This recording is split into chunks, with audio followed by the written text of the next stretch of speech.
name is Miriam. I started Pilates in New York and fell in love with it. And then I moved here 7 years ago, and I worried that I'd never find a teacher as good as I had in New York. And then I found Renee, which is better than anything I could have hoped for. I've been with Renee 6 years now.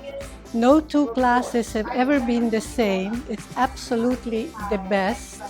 And it even helps me with all my injuries.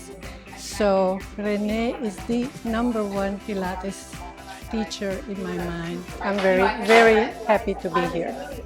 Hi, my name is Eileen Siegel, and I have been a client of Renee Ricca's Pilates and Gyrotonics Center for 16 years. I'm an advanced student. However, last year I fell and had an accident and broke my left leg.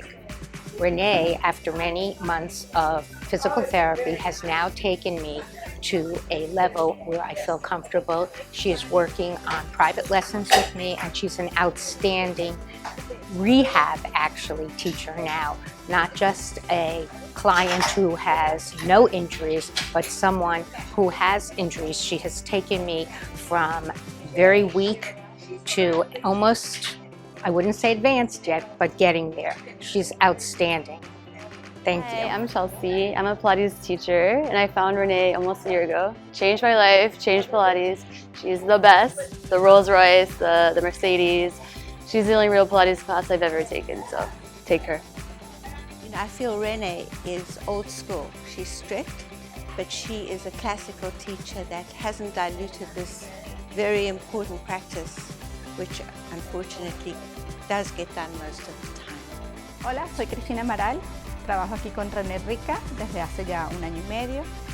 La verdad es que ella es una gran maestra en el Pilates porque es muy precisa en sus indicaciones y es muy rigurosa y muy detallista en la forma como se hacen los movimientos.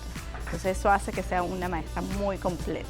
Otra cosa muy importante de Renee y la forma como ella enseña es que ella es muy auténtica en sus enseñanzas. Mantiene la metodología como la creó Joseph Pilates y a través de los años. En muchas partes eso se va perdiendo, pero aquí Renee lo mantiene siempre.